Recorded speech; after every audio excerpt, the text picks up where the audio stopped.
2 წლის მოსავალი დაიკარგა ამ ერთი საღამოს სეთქვის მოსვლით. 2 წლის მოსავალი მინიმუმ.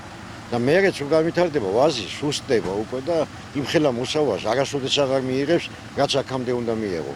თელავის მუნიციპალიტეტის სოფელ აკურაში ძლიერმა სიტყვა მევენახეებს მოსავალი თითქმის სრულად გაუნადგურა. წინასწარი ინფორმაციით მოსავლის 90% უბრალოდ აღარ არსებობს, რაც გადარჩა გასაყიდად ისიც უვარგისია.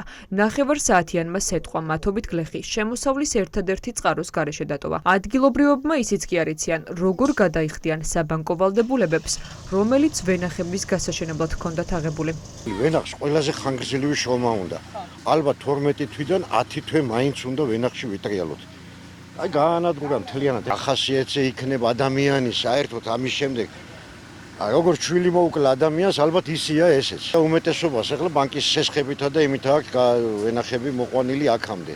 ცოდვაა ხალხი, რა ვიცი, ყველა ცოდვა არის, ყველა ნებისმიერი ადამიანი ასეთ სიტუაციაში. რა მოსავალი იყო ჯერა და რა უნდა დარჩენოდა ადამიანს.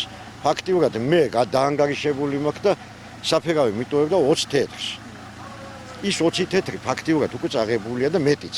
დაზიანებულია ვაზის რქაც, რაც იმას ნიშნავს, რომ დასეტყვილი ვენახები მომდევნო 2 წლის განმავლობაში ყურძენს ან საერთოდ აღარ მოისხამს, ან მიზერული რაოდენობით. გლეხები, რომლებიც აქამდე ყურძენს ისედაც იაფად აბარებდნენ, ახლა საერთოდ მოსავლის გარეშე დარჩნენ. ვითარება იმდენად კრიტიკულია, რომ გლეხები ვარაუდობენ, პირადი მოხმარებისთვის საჭირო ყურძნის შეძენაც კი სხვისგან მოუწევთ. არ ხარი, ეგ დაზიანებულია, ეგ სულთად ნაფებ ქვიარი. ამარა უნდა ისაკ. ეხლა ეს მარტო ყველა ციგრი უნდა იწამლო, რომ ხა შემოვიდეს. ხო. სამემრისოთ მაინც რაც გადარჩება. წელს ესე იგი არ ელოდებით ხო ამან მოსავალი რომ? რა მოსავალს უნდა ელოდებოდე რა არის ეს. ეხლა გინდა მოწამლე, გინდა არა, უნდა გაფუჭდე მაინც. სამსახურები არა აქვს და არაფერი ხარ. ეს არის კახელი ხალხის, გლეხი ხალხის ისა ეს არის. 2 წელი მაინც მოსავალი აღარ მექნება. ეგ ვიცია. ცუდად თავარა ვენახში სულა აღარ გეფიცრები. სამომწყობოში ვიყავი იქიდან წამოვედი. დამირეკეს. ზიანებული რა რაოდენობის 100%-ია. სრულად არის განადგურებული. კი. მოსახლეობას სოფელ აკურაში მძიმე ზამთრის გადატანა მოუწევს. ვენახებთან ერთად სრულად განადგურებულია ხეხილის ბაღებიც. ხალხი კომპენსაციას ითხოვს, თუმცა ადგილზე არც კერძო დაზღვევის და არც ადგილობრივი ხელისუფლების წარმომადგენლები არ მისულან და ზარალი არ დაუთვლიათ.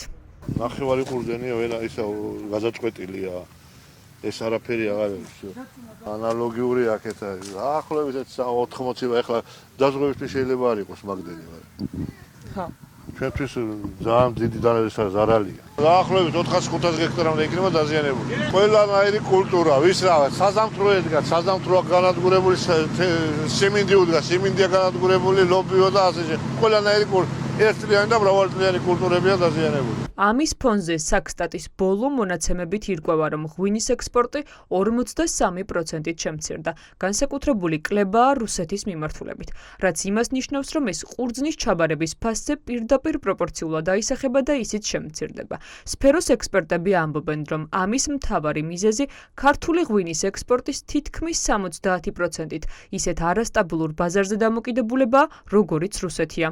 როდესაც ვეხებით რუსეთის ბაზარს, სადაც არასტაბილური სიტუაცია, განუვითარებელი ბაზარია რუსული ბაზარი, ქართული ღვინისთვის ეს არის ერთ-ერთი ყველაზე ცუდი ვარიანტი ამას ბაზარზე მუშაობა. სამწუხაროდ დიდი მოცულობა რუსეთის ბაზარზე გადის, რაც ამ კატეგორიას, ქართული ღვინის კატეგორიას ძალიან დიდი რისკების ქვეშ აყენებს. პროდუქცია არ იყიდება და არ გადის ხომ ინტენსიურად ექსპორტზე, შესაბამისად ნედლეულზეც ფასები მერყეობს ხომ და ეს მერყეობა მიდის ქვევით ყოველთვის. და რა თქმა უნდა ადამიანი, როდესაც ყურძნის ჩაბარებით ცხოვრობს, მისთვის ეს რა თქმა უნდა დიდი დარტყმა იქნება და აქ უკვე სახელმწიფო სუბსიდიების გარეშე, რა თქმა უნდა ეს დარგი ვერც გადარჩება. აქციზის გაზდა რუსეთის ბაზარზე ეს პირიქით ჩვენი დარგისთვის კარგი არის.